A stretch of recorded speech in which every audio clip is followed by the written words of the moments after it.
Olá pessoal, Wesley Victor na área. O tema de hoje que nós vamos abordar sobre história é sobre a União Ibérica. Esse tema é um tema bem relevante porque vai falar um pouco sobre a história de Pernambuco.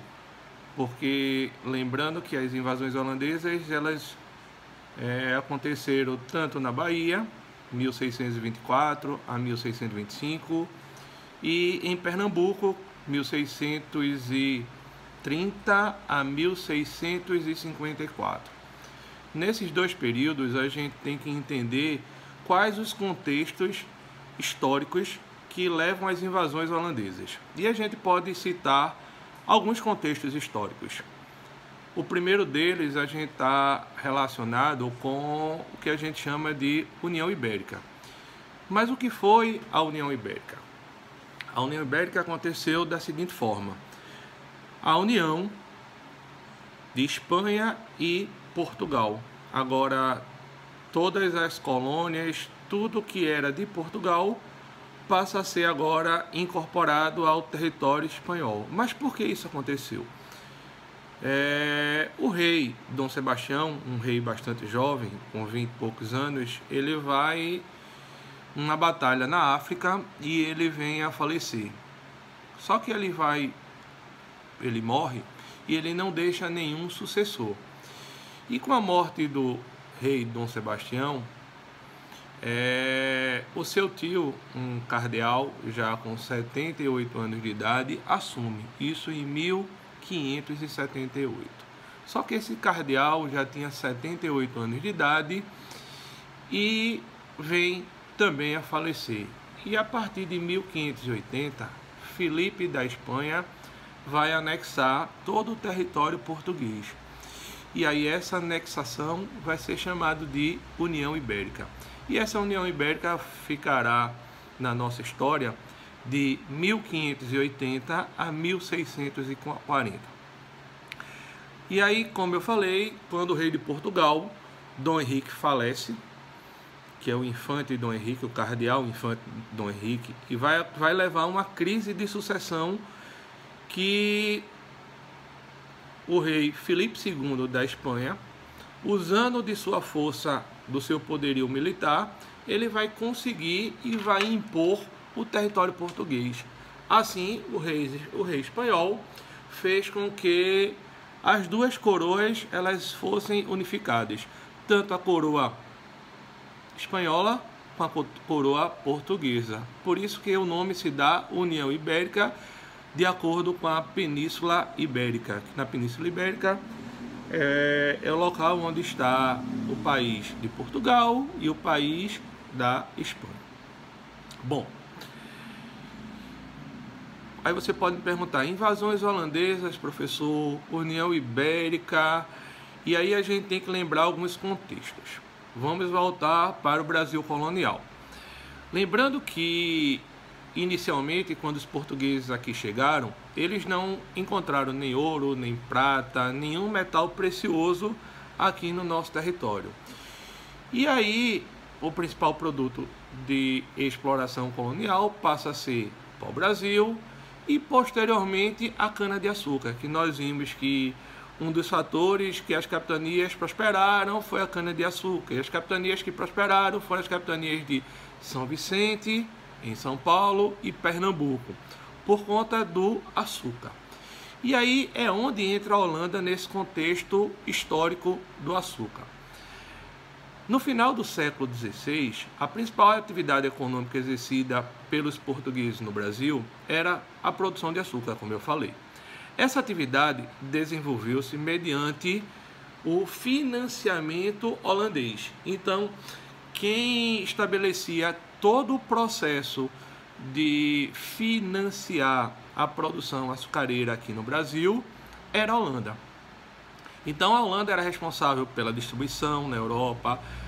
Havia, portanto, importantes parcerias econômicas entre portugueses e holandeses. Obviamente, os portugueses, eles, como não tinham dinheiro para investir na indústria açucareira, esse capital vinha da Holanda.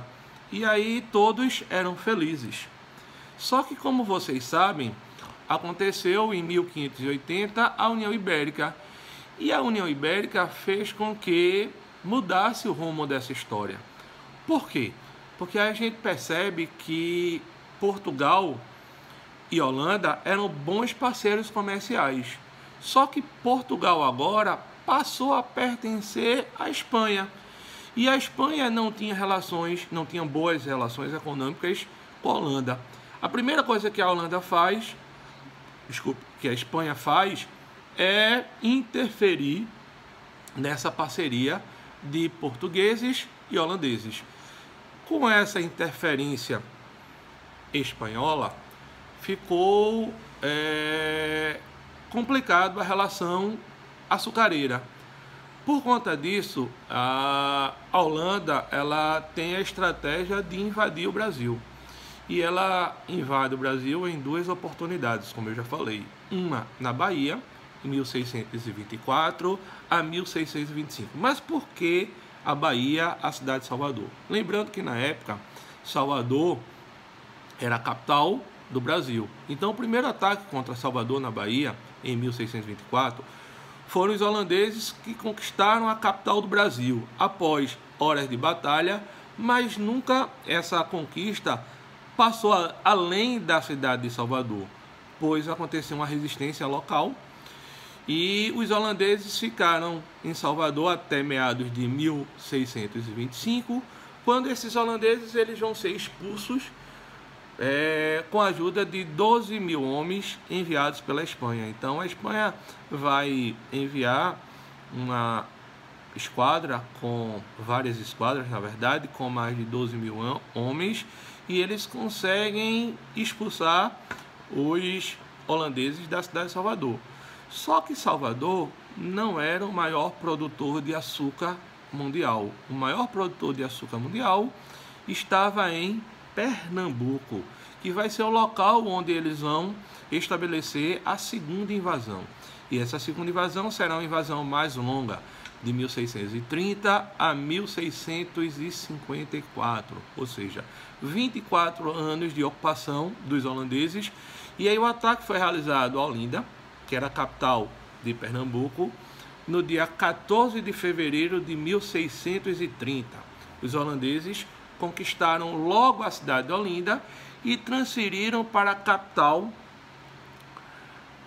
para Recife, ou seja, eles tiraram a capital de Pernambuco, que antes era Olinda, e passou para Recife, considerado um local mais apropriado para montar as defesas contra os invasores. Como nós sabemos, a cidade do Recife é uma ilha, e o centro da cidade do Recife é uma ilha, então era um local com mais possibilidade de combater os invasores. Então a segunda fase da colônia holandesa é a mais expressiva, que marcou principalmente um período de um governador alemão que vem estar entre nós pernambucanos, que foi o conde João Maurício de Nassau, tá? Que ele foi nomeado governador no período de 1637 a 1644. E esse governo de Nassau, como eu já falei, Nassau ele era um alemão, convidado pela Companhia das Índias Ocidentais para ser governador do geral do Brasil, da colônia holandesa no Brasil. Maurício de Nassau procurou, quando chega aqui, recuperar a economia local. Nós sabemos que os senhores de engenhos eles estavam quebrados, e a primeira coisa que Nassau procurou foi chamar os senhores de engenhos para conversar, e ele concedeu vários empréstimos para que a produção açucareira pudesse ser retomada. Então, a partir dessa reativação desses engenhos que tinham sido abandonados, esses engenhos foram revendidos para interessados em remontá-los na região. Além disso, Nassau procurou reformas estruturais na cidade do Recife. Para aqui, por exemplo, vieram pintores do quilate, do Franz Post, do Albert Caut, e esses pintores vieram para retratar como era a nossa fauna, a nossa flora. E aí esses retratos históricos, eles são tesouros incalculáveis, porque são obras que, por conta dessas pinturas de Eckhout, a gente pode compreender um pouco da passagem do período holandês aqui na nossa região. E Nassau procurou realizar reformas estruturais em Recife, construindo pontes, alargando ruas, procurando manter a cidade limpa, proibindo a poluição de afluentes. Nassau também tinha um grande apreço por artistas, cientistas, fruto da sua formação humanista, e incentivou a vinda de diversos cientistas para cá, para a nossa região. Bom, só que tudo que é bom dura pouco. O governo de Nassau, como eu falei, foi de 1637 a 1644, e aí, com a saída de Nassau em 1644, lembrando que em 1644 já havia acontecido o fim da União Ibérica, porque, como eu falei para vocês, a União Ibérica ela foi um acontecimento que aconteceu de 1580 a 1640. Então os holandeses, com o fim da União Ibérica, e também os holandeses já haviam uma disputa com os ingleses. Então os holandeses eles perderam força por problemas financeiros da Companhia das Índias Ocidentais, e agravou-se, como eu falei, com a saída de Nassau, que ele vai retornar à Holanda. Os holandeses sofreram significativas derrotas. Dentre as derrotas mais significativas, a gente pode citar a Batalha dos Guararapes, que fica lá na cidade de Jaboatão dos Guararapes, em 1648. A partir de 1652, a Holanda entrou em guerra com a Inglaterra. Assim, outros recursos passaram a ser canalizados para essa guerra com a Inglaterra. E assim, o Nordeste meio foi que deixando de lado. Então, Recife foi alvo de... A partir da década de 1650, os holandeses passaram a ter menos interesse por nossa região. E aí, incapaz de sustentar e de proteger a colônia holandesa, ela foi reconquistada pelos holandeses. E aí a gente sabe que nessas batalhas houve a união do negro, do índio e do branco contra o inimigo que era o holandês. Os holandeses também perderam suas praças que haviam tomado na África portuguesa, ou seja, nos países africanos que eram colônias portuguesas. Enfim, senhor, podemos com isso concluir que esse período das invasões holandesas foi um período bem significativo na nossa história. E, resumindo, essas duas invasões, tanto a na Bahia em 1624 a 1625, quanto a pernambucana, que foi de 1630 a 1654, principalmente com a vinda de Nassau à capitania pernambucana, nós temos um legado muito grande do período de Nassau.